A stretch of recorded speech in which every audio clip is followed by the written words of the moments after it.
There we go. Hey. We weren't worried at all. The bus was about to leave. We were going to leave you behind. Oh man, Right, the ship was heading off the dock. I'm sorry. All right, Right, so you're about to I die. think that we're actually live, Volko. So Very I think good. what Good you to see just you, said Volko. is live on this. Oh, all right. So, Greetings all. yes, greetings everybody. I Hello, think I'm we still are. on time and under budget. Yes, we are all set. So welcome everybody to our conversation. We were just having some last minute preparations as we started out here. Thank you everybody to joining from SD HistCon. Our topic for today is innovation in wargame. And I am honored to have our panel members here with us. What I'm going to do, a basic framework is I'm going to just kind of give a little bit of an outline for the session. And then I'm going to let our panel members introduce themselves. And then we have a bunch of prepared questions. We're going to go through them. This is a large topic, so we in no way are going to be able to be comprehensive about this. Our goal really is to be more fun and interesting. And we'll talk about the things that seem to go there. We do have some prepared questions, but at the same time, feel free to drop some questions into the chat as you are listening to us talk here too.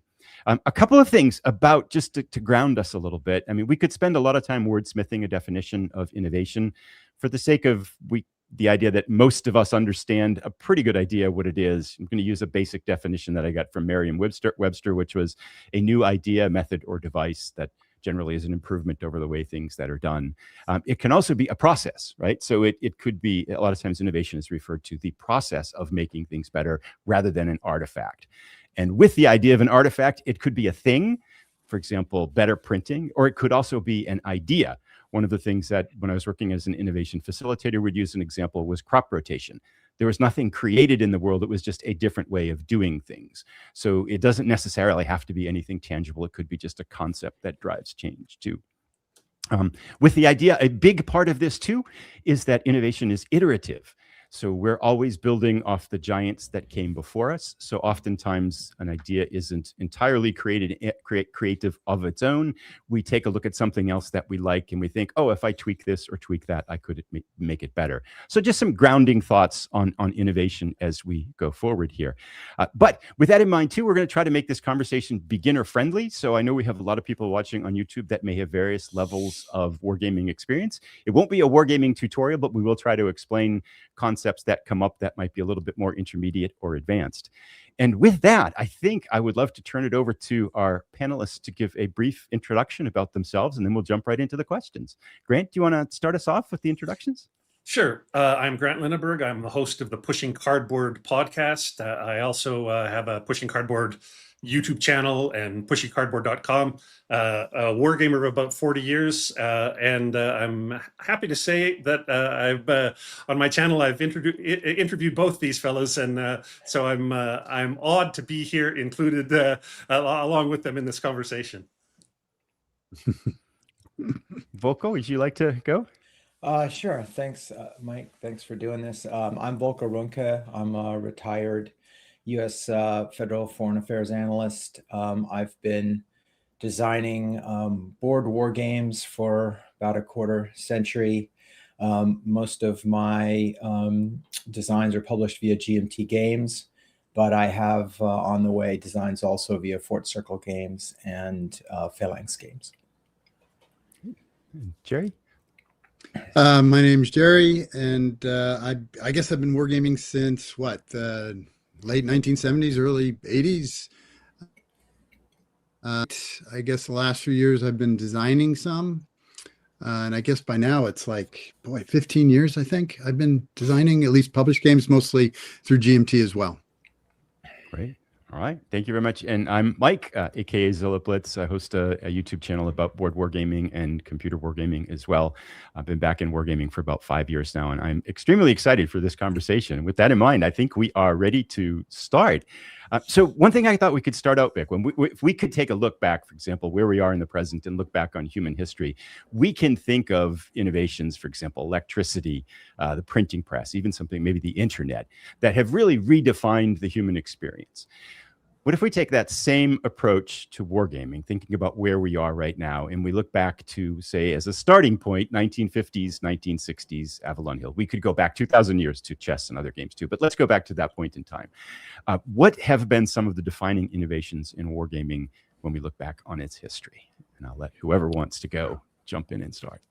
Well, I think the first one was hexes, right? The first games were on grids, and I guess Charles Roberts saw some hexes maybe at the Rand Corporation or somewhere, and switched from grids to hexes, and really freed up movement and made it less. We didn't have to think about Pythagoras and the amount of movement points we were giving away if we didn't go on the diagonal once we changed to hexes.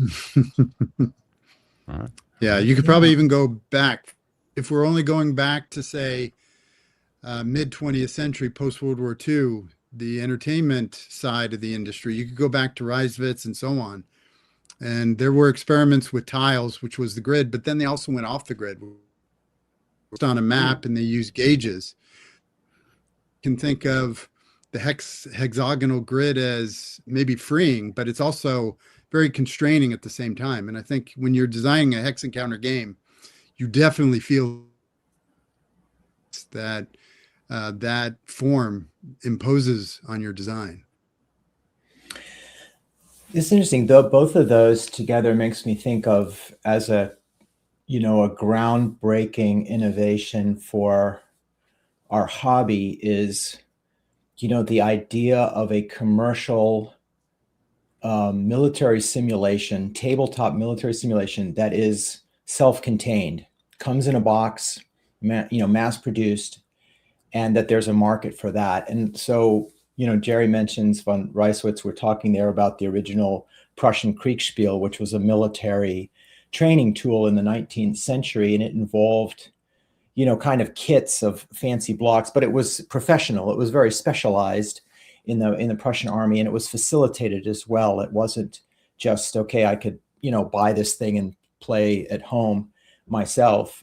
We had toy soldiers, of course, going back centuries. We have Herbert George, H.G. Wells' Little Wars.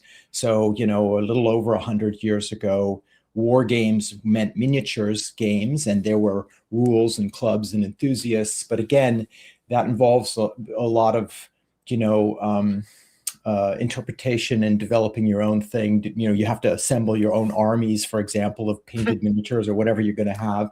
That's obviously a thriving hobby, but related but distinct from board wargaming that we're talking about here. But I guess Charles Roberts in the 50s says, well, professionals are doing this. I can borrow from that. You mentioned Grant. You mentioned Rand Corporation was doing that for analysis, national security analysis. I can have a rule set, printed paper pieces, paper maps or hard-mounted maps, and like a game like Monopoly, which is simulating in some way economics, I can do that for military history, and people will like that. I can have a company that sells that product commercially, and here we are, 60, 70 years later. And that's still going, right? So that seems to be something that didn't, you can find military simulations that are hobby games before Avalon Hill, but to actually create a self-sustaining hobby and market like that, I think that was the innovation that I would consider most groundbreaking for the hobby specifically. And I guess I would build off of that too, in thinking just with the technological advances in printing and publishing, how we have it's so much easier point of access for a designer now. You could self-publish a game, you can do print and play. Right. Talking to people back that were designing in the 1970s, they would say, well, I took my game to Avalon Hill and SPI and they rejected it, so I couldn't do anything. And so, but now that the exponential growth of board game and war game companies too is probably part of that, that evolution of that process. I was thinking sorry, go ahead, Grant. Yeah. Well, I was just going to say that I sort of think when we think of evolution of innovation in the hobby, we sort of think of those early Charles Roberts Avalon Hill games as a baseline. And so everything that takes us away from hex encounter, CRT, terrain effects, anything that takes us away from that feels like an innovation of some sort. Like I think of, somebody mentioned area impulse games. Courtney Allen's great idea, that impulse system. that breaks up the I go, you go. Same thing with the first chit pull games. Like that was a huge innovation because some of the games had started to get so big that the I go, you go, on the you go part, I could go away and have a pizza, right? And come back.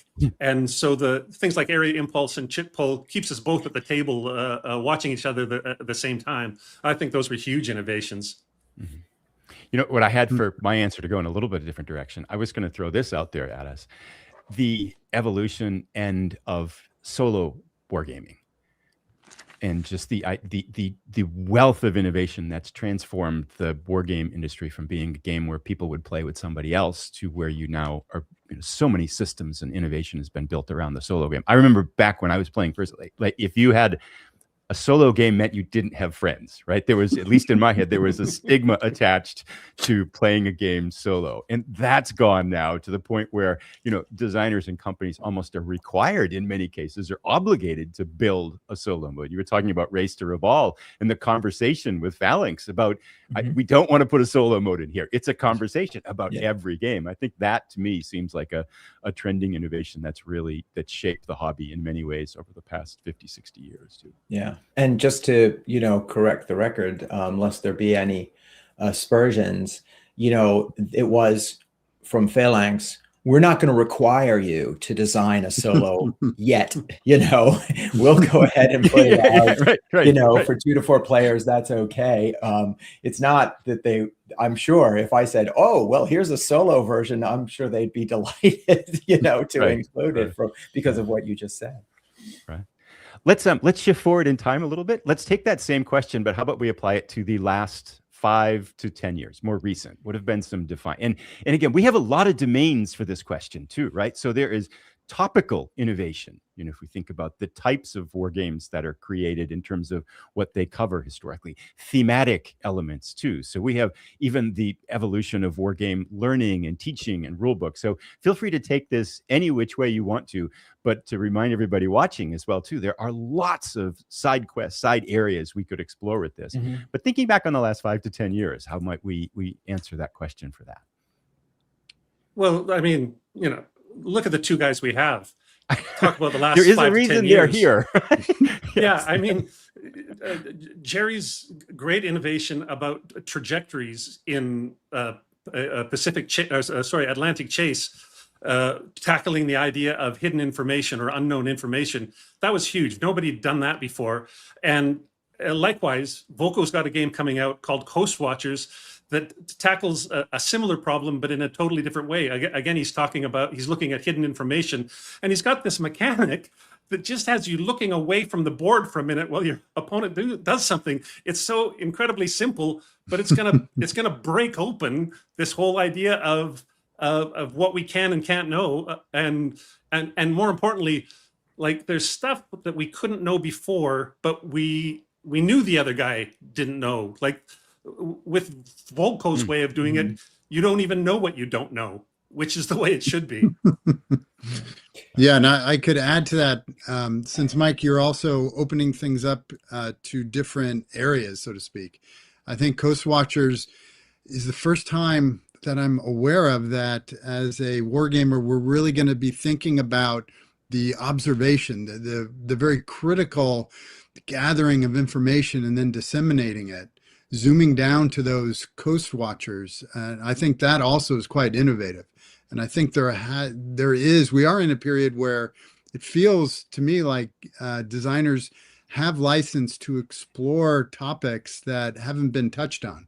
I mean, I'm sure we're still going to get 24 Gettysburg games next year, I'm not sorry that we'll have more Gettysburg games, but it is nice to have a Coast Watchers game all of a sudden. Yeah. So thank you for that. And I want to just draw a connection in terms of innovation between Atlantic Chase and Coast Watchers and a couple of, I think, huge innovations that go back before 10 years. And going back to what you said, Mike, about iteration, so there's I hope I get his name right, a British technology journalist. His name's Matt Ridley, I believe. And he wrote about, innovation. He writes and talks about the nature of innovation. And one of his lines was that all human progress, all innovation is a matter of ideas having sex. That is to say, there actually is not any innovation that is just not based on anything else, not based on anybody else's ideas, right? It's all a matter of what ideas are already there. How can I take and put them together, synthesize in new ways to new purposes, maybe, twist it this way a little bit. You use the word tweak. And then sometimes that new fusion of ideas is indeed adds up to a fundamental new thing, a breakthrough, right? And so I love wargame genealogy, right? Like, just tracking the development and evolution of the ideas along certain themes. And the theme, I think, the simulation aspect that connects the games we've just been talking about is how do we model for players uncertainty, right? The lack of information, whether it's secrets or mysteries. And you always have, if you're playing not solitaire, if you're playing against human opponents, well, there's always in their mind some intentions, right? What they understand, what they're thinking, what they might do. And that's always secret from us, right? So that kind of is humans simulating the uncertainty of military command. But then we have mechanics that enhance that and give us more opportunities to simulate and therefore react to and take advantage of. So I think about, from my intelligence career, denial and deception, take advantage of the fact that there are unknowns and what are their nature. And so some big innovations over the decades, stand-up blocks, right? So there were absolutely early Avalon Hill games where you have face-down counters that are, so you can't see what the enemy has. But the problem there, especially as the game grows, is you can't see your own stuff without a lot of annoying flipping. So here's the innovation. You put it on a wooden block and you stand it up. Columbia Games, of course, is famous for this. And now I can see all my forces easily at a glance, and all you see is plain backs of blocks. But is that really a recent innovation? I mean, That's I remember 1970 or something, right? Stratego. Yeah, sure, exactly. It comes from being right, exactly. It borrows directly, does it not, from Stratego, which goes even back. So I mentioned, but if I may continue my interjection, sorry. No, go for it. Because my wife likes to say, "Don't interrupt me when I'm interrupting you." Fair enough. But if we go back to Reiswitz again, because Stratego is just giving us a Reiswitz without, because sometimes with Kriegspiel, they would do shorter games where they had a screen between the players that they would lift up from time to time. So Stratego is just having a permanent screen, basically. Yeah, exactly. It comes from somewhere, right? And it solves the problem in a way. Stratego, again, no facilitator. It's all there in the box, right? Just set rules. And you can buy the box, never meet the designer, and learn to play. And so now, exactly. Now let's take Stratego. Let's take that idea of handling secrecy, right? Secrecy about which units are where, the identity and strength of units, and apply that to historical situations. And you have Columbia block games. And we're still, I still play regular Columbia block games. I love it. It's great, but it's an old technology in the span of commercial board wargaming. I think that was a fundamental step forward. Then cards, how board war games use playing cards. We can think of Upfront, which is like 1980. And now you've got, it's not just the uncertainty of what dice will my opponent roll when his squad attacks mine or something like that. But what is the enemy holding in their hand? What am I going to draw next? So cards have a lot of uncertainty, both mysteries and secrets, very handily built in to the mechanics.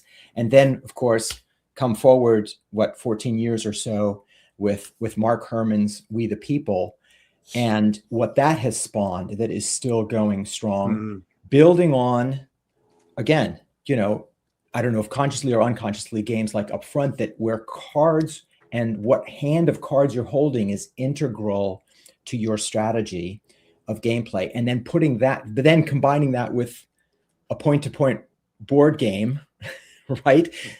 There's a synthesis, right? A new fusion that was, I think, a breakthrough and fundamental, certainly influenced my design deeply. And then we have new ways of using cards as well. Well, the Coast Watchers that you mentioned, I'm just using Columbia blocks in a slightly different way, right? Where it's instead of them being forces that move around the map, it's just location information. And then, as you pointed out, Grant, saying, well, if we want to allow you to find something out about me without me knowing, secret reconnaissance, which has been a kind of a problem of how to do that. Okay, then you just look at my block location while I'm not looking. That's it. I wanted to add pile on to what Volko was talking about, the evolution of blocks. I think the next evolution that I thought was great was Brian Asklev's game, Napoleon's Fateful March, which is one-sided blocks, except the units aren't on the blocks, the orders are. So you're putting out blocks, your opponent doesn't know what's on the other side, and those orders get revealed in a certain order. They don't just all get plunked over at once. So it's just like you said, everything's building on the shoulders of everything else and changing the hidden information to orders from where the generals are. I thought that's just brilliant. I love that game. Yeah, very neat. And then they, it just made me think of another one, Grant, which is Christianitz's PQ-17, where you have stand-up blocks. You also have formations behind a screen. So another kind of a secrecy thing where you have, there's this block or marker represents a task group, and the identity of that task group is behind a screen, so you can't see. And then if you remember Columbia block games, they also used the blocks for attrition. So you had up to four strengths of a unit, and whichever edge of the block is facing up, that's the strength. So you could very handily have a 4-step to dead reduction system with this block. Well, Chris in PQ-17 takes that, and it instead represents not just that, but it can represent the recency of the information. So now you reveal a block, right?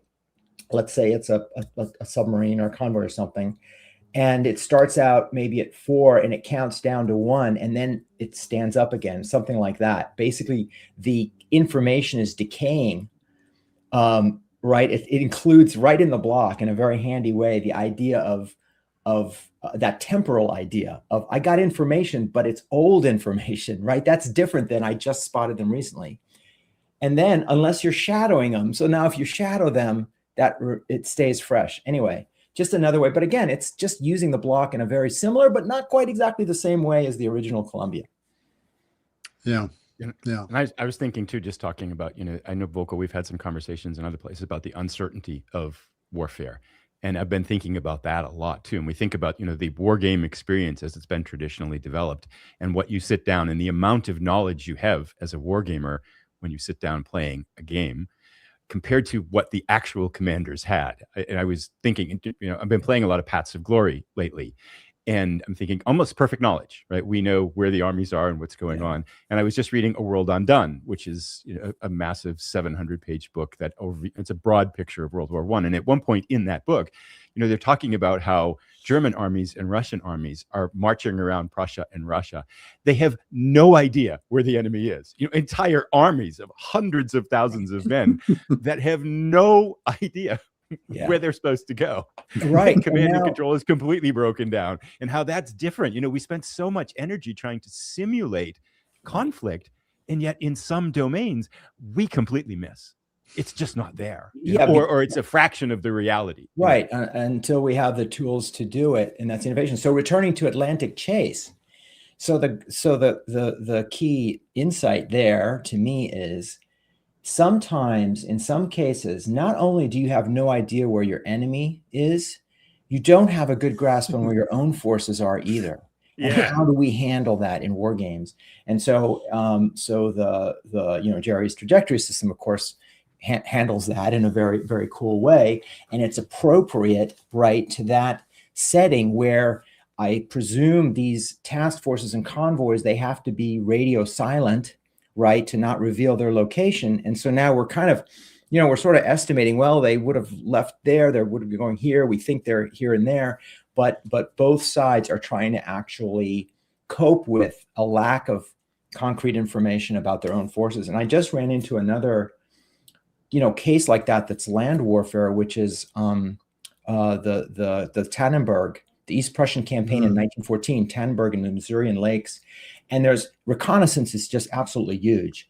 And the few little airplanes flying around in 1914 were critical to that. And cavalry, of course, is critical to that. And the Russians just had a much less solid grasp of where the Germans were than the Germans had of the Russians, which allowed the Germans to pull their maneuver of defeating two armies with just one army. But not just that, the Russians had trouble knowing the state of their own forces. Like, their communications were so poor in that case that they presumed a corps would be holding some town. And in fact, it had been defeated the day before and was on the run. And the army general just didn't know it, right? So I've been thinking about, like, how can we, it's not just hidden information about the enemy, but how do we, and I don't know, I don't know if, I know, Jerry, you started with land warfare for your trajectory system, and, presumably similar problems in the American Civil War, and you've gone naval, but how do we, could we apply that somehow to Tannenberg? I don't know. I haven't figured it out, but that's like maybe future innovation, is to better represent uncertainty even about our own forces. Yeah, no, I find it interesting that, the game design process is all about trying to put focus on one or two or maybe more, but that gets dangerous, features that you're trying to simulate, because, it's an abstraction there on your table. So to be practical, to be able to play this thing, you have to abstract so much, but you want to reveal, and also give some agency to the player in certain ways. And I know some players sometimes feel miffed if they have more control over their forces than what they perceive their historical counterpart to have been, which I don't often feel myself, because I like that. It can be very satisfying to have that omniscient view, even though I know it's so artificial. It didn't exist historically for any, living being. But yet it is to be able to see, like you were saying, you flip over with Coast Watchers, you don't have to flip anything. You can see all your forces all at once. And of course, that's so artificial, but yet it is necessary to play that game. So really, half the time, I think game design is about interfering with the player's omniscience in certain careful ways, while still giving them full control. And and you're right about Atlantic Chase and where it came from.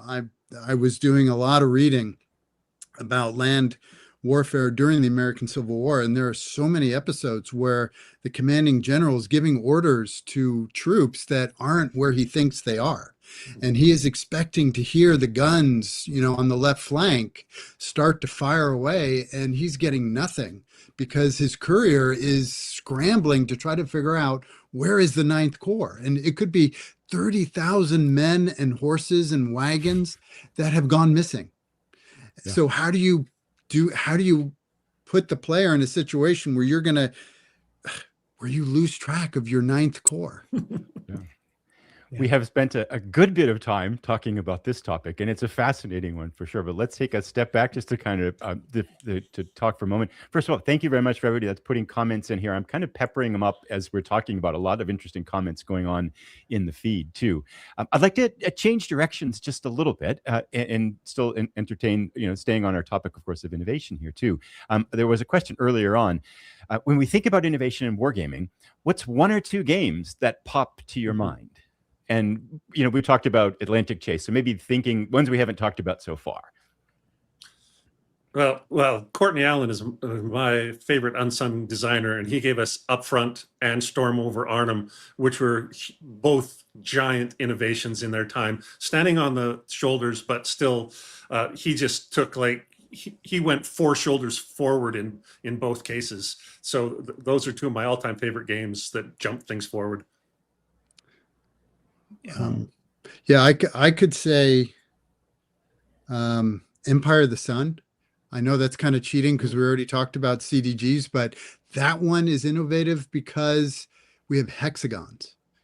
Yeah. So, for instance, my first CDG that I encountered was Passive Glory, and then it was Wilderness War, and both of those were amazing.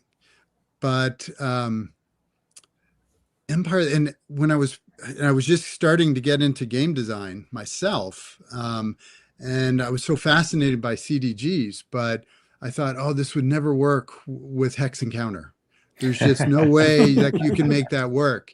And, Mark Herman, it's not surprising it's Mark Herman who came up with the CDG to begin with. He then took it the next step, and just big hat tip on that one, because that is one of my all-time faves.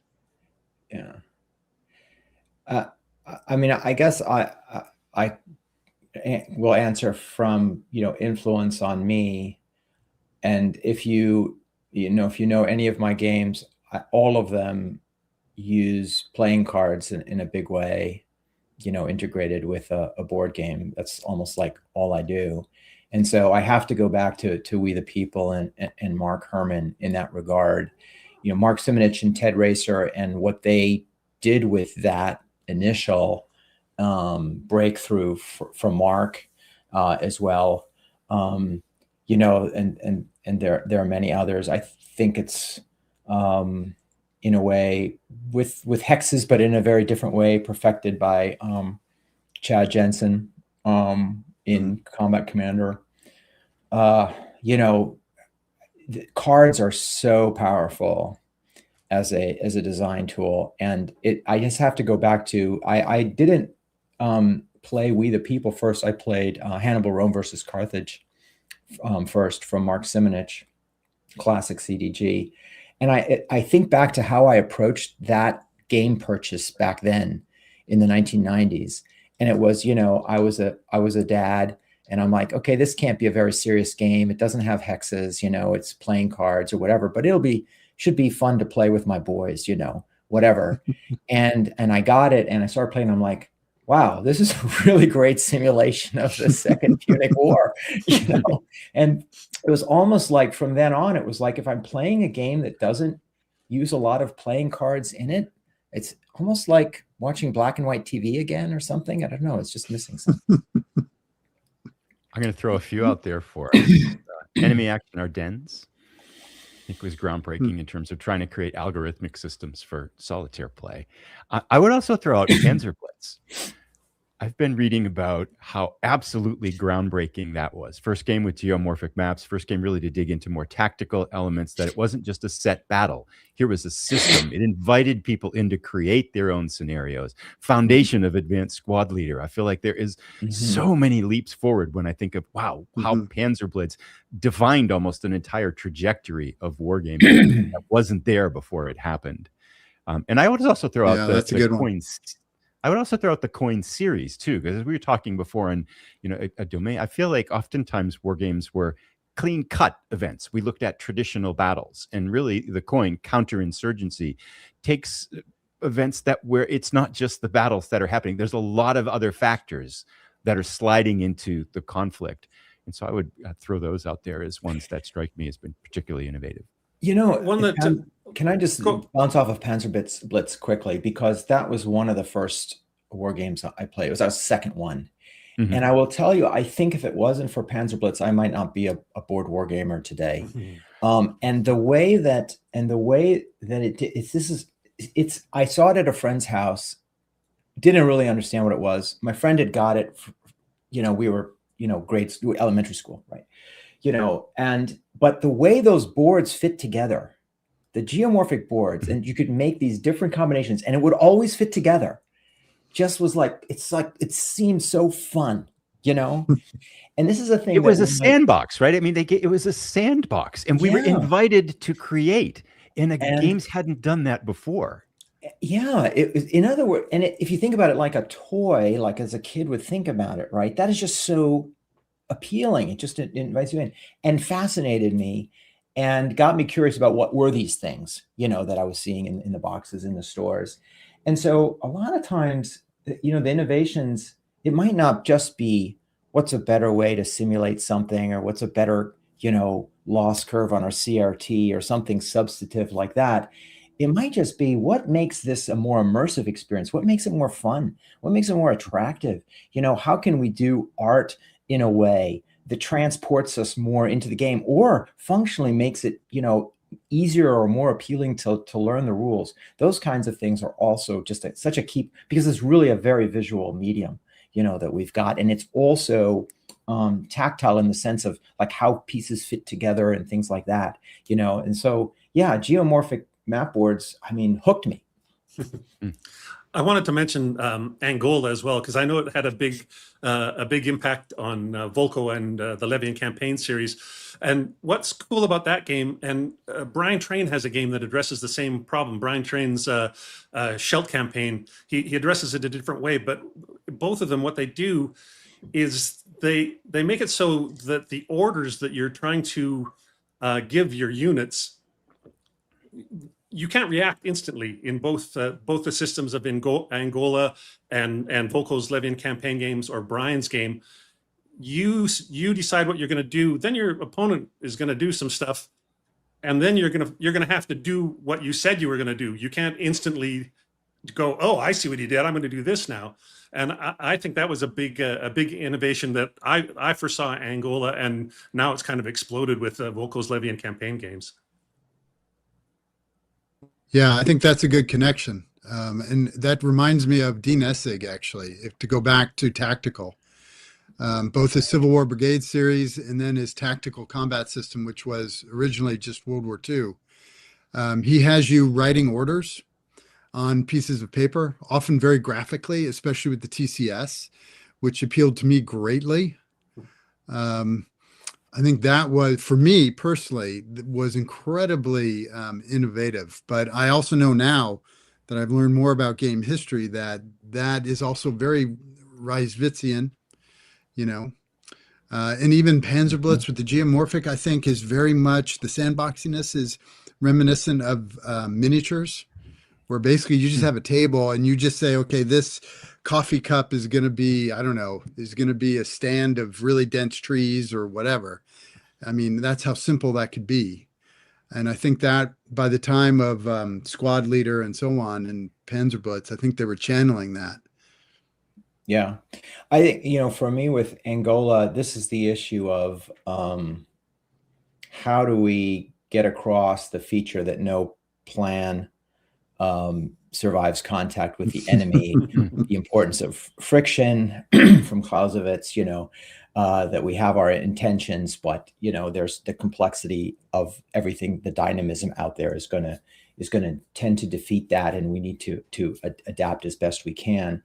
And absolutely, the gamers, the written orders, then there's a delay. Then you have to try to carry out those orders as best you can when they reach the command. It's Reiswitzian because it's real lifeian, right? It's very closely modeled on communications that take time, that are not instant, and that are then limited by what words you write down. But then for me, it's sort of like, well, do I want to do writing and all this? It seems like a burden. And so the magic of Angola's column cards was it's so quick and simple. I'm just stacking these little cards. And then when it's my turn, I flip the top card. There's no debate or discussion. Whatever column I flipped over, A, B, C, or D, I move them or do nothing. That's it. It's quick, it's easy, no writing involved. And yet very cleverly with, there's a little bit of abstraction in that, because when that column is activated, you can do, whatever you want with it, right?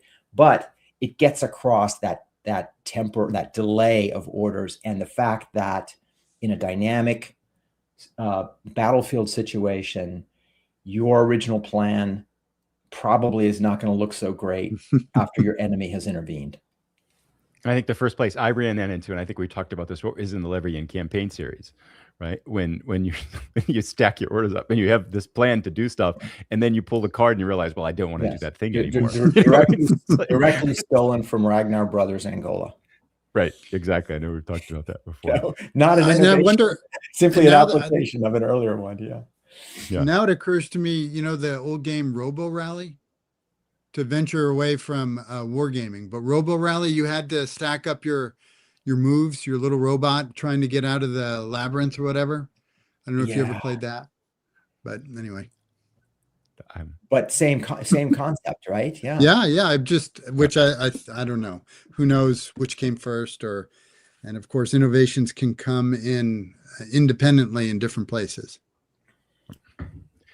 Let's change gears a little bit. There's one topic that is a little bit of a selfish topic. Okay, I'm particularly interested in this one too. But I would like to talk for a moment about innovation as it applies to the teaching and learning of war games with rule books. How are we doing? What are that might be a loaded question, maybe. Okay. Question. I have some thought, but anyway, yeah. I'd love to hear the answer. What are some innovations in the learning experience that you've seen and liked, and why? And also, what's potential fruitful ground we could go forward into? I'll just go quickly because I think these two guys are the perfect guys to have. I think there's always this tension between rule books that teach you how to play the game and rule books that are a great reference for when you're playing the game. I like the latter, but the perfect rule book does both. And I think Jerry in Atlantic Chase, he harkened back to the old Avalon Hill programmed instruction method, but he did it in this new way where everything was just a single beautiful page. Or 2 pages. You weren't getting lost. He did this beautiful thing, and also this thing with the page numbers. Like if you're looking for something, there's these big round circles with a page number. It takes you exactly where you need to go. And I think Jerry was really trying to solve that problem. And I think I know that Volko was so inspired by Jerry's rule book that when we finally see Coast Watchers, I think the Coast Watchers rule book is going to be an homage to the Atlantic Chase rule book because, I think you're right. Homage is a very polite word for theft. Well, I find this ironic because I was telling Volko, I think it was in San Diego very briefly, that, when I look to, if I could write a sentence as succinctly and razor focus like Volko, I would not have had to write and create that rule book the way I did. So I just find this terribly ironic. Yeah, it's I think this is a tough area for board war games, in part because of what the traditions are, where the hobby came from, some path dependency there. And we are innovating. I think we're all, all of us here are conscious of this challenge and are trying and coming up with hopefully with new things and trying things out and experimenting. I think there has been some very beneficial borrowing from other parts of board gaming to try to see how do we do rule books, how do we do tutorials, the objective of a rule book to serve both as a reference and as a accessible learning experience. I mean, I would say hadn't even occurred to me until recently because that's become the standard.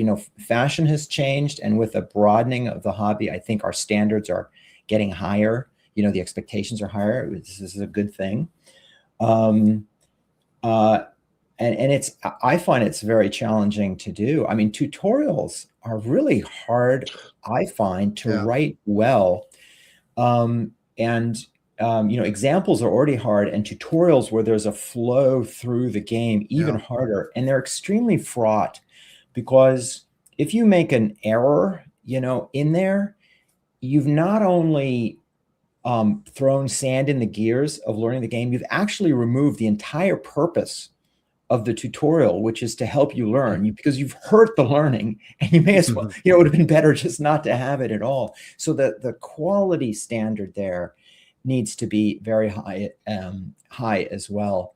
And I hope board games are getting board war games are getting better along with the rest of the industry in doing that. And I'm actually very curious to see, because I had like 25 years ago, I got a lot of positive feedback on my rules writing.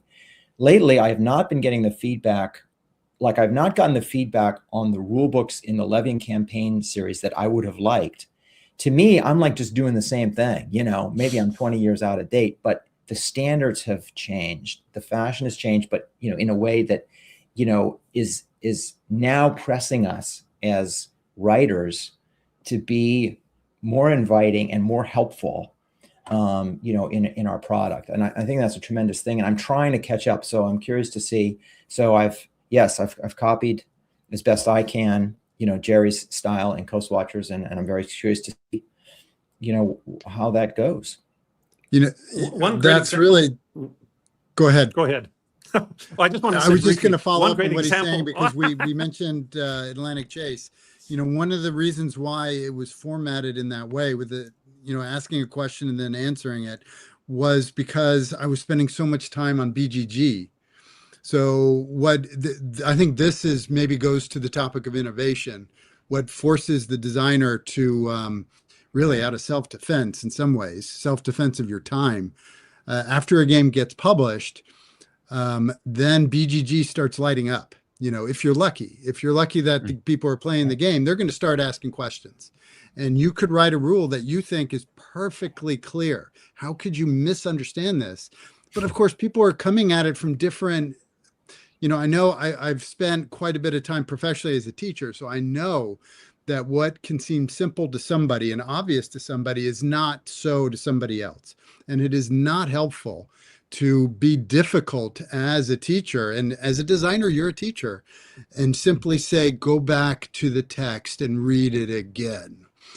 So you just get used to the question and then an answer. And then on BGG, I try to never answer the question the way that it's formatted in the rules, because I figure they've already looked at that and it didn't work. So that prompts me to come at their question in a different way. And I thought with Atlantic Chase, I said, let's just try this as an experiment. I'm going to put basically a rule kind of in a couple different ways, so that the question presents it in one way, and then the answer in some ways repeats what the question is doing. But I mean, it winds up getting fatter, which isn't so great, but hopefully it becomes more complete for more people. Yeah, it's so interesting, because I had this conversation with a gaming buddy just the other day. And sometimes, the idea is, well, we should be consistent. Like, consistency is a virtue.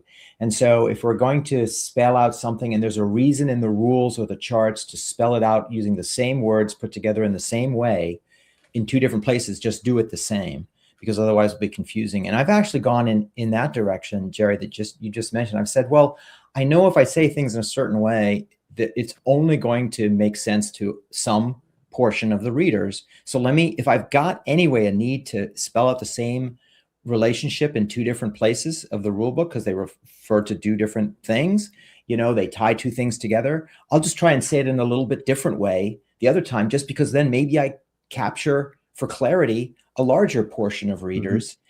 And now every reader can compare those two things and have, through that synthesis, maybe an even better chance of understanding my meaning. So, I hope that works and doesn't just. Yeah, go ahead, Mike. I'd like to throw out just a couple of things. I think we've touched on a couple of things that there's been some comments too. One that I thought was pretty funny here, if I can find it here too, which the greatest innovation would be an errata-free rule book. But a couple of people mentioning here, Brooklyn Wargaming and Tarek mentioning using AI-assisted rule search, which I think brings us to innovation in post-production learning, innovation on the player's part, where we're now things like Notebook LM to look up rules. I know, Jerry, you had mentioned it in some of the notes as we were preparing for this session. But even the advent of Board Game Geek, where you have a rules forum, and there's almost a common community where you can, to a certain degree with a lot of games, expect the designer to be present. I remember back in the days, the pre-internet days, when if you had a rule question, it's just like, well, I don't know what to do.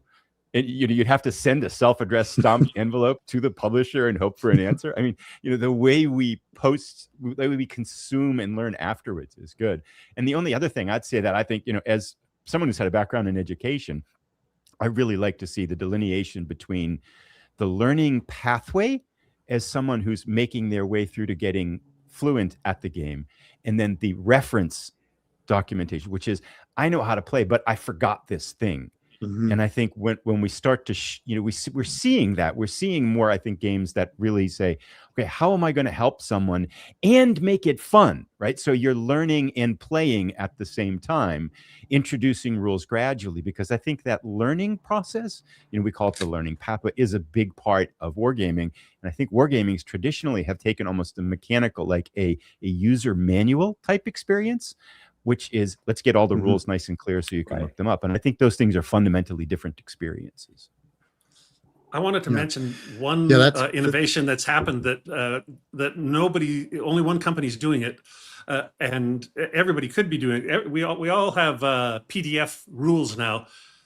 The ASL electronic rule book is completely hyperlinked.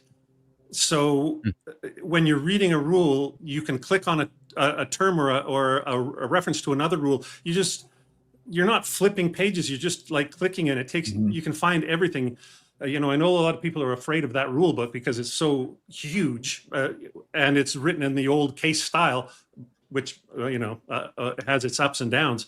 But I think more companies should invest in this idea of actually hyperlinking their PDFs, and it would make their books much more friendly. Interesting. Yeah, that's a great point. Yeah, I just wonder. Oh, sorry. Go ahead, Jerry. Yeah. I would just add, talking about and thinking about AI, I'm just wondering, as a rules writer, there's a voice inside my head that is just wants to lean into AI, not to write the rules. I have no desire to use AI to write the rules, but I could take a completely different tack where I don't have to worry about, maybe I don't have to worry about teaching. I can let the player AI do that. So I could imagine condensing the rules to the bare minimum, because I know that the player is going to be, using their notebook LM or whatever it's called to, call things up and figure out the game that way. And I'm just wondering if, I think I'm exaggerating here about that, but I'm wondering what impact it's going to have on rules writers and how we learn games. And we are not to cut this conversation off, but we've got about 7 minutes left. We're supposed to finish up a couple minutes early, I think, too. And I want to point us towards the future for the last 7 minutes. Thinking about where we are right now, and I'll allow you to take it a couple of each ways. Maybe we can go around in turn. What's something maybe perhaps annoying that we think we can fix with innovation in the future? Or what's a big thing where's a ripe area of wargaming innovation as you think about where we are right now going forward? And some of it, we may have touched on some things already, but I'll let you take either one of those ideas and run with it. And maybe we can hear from each of us as we wrap up here.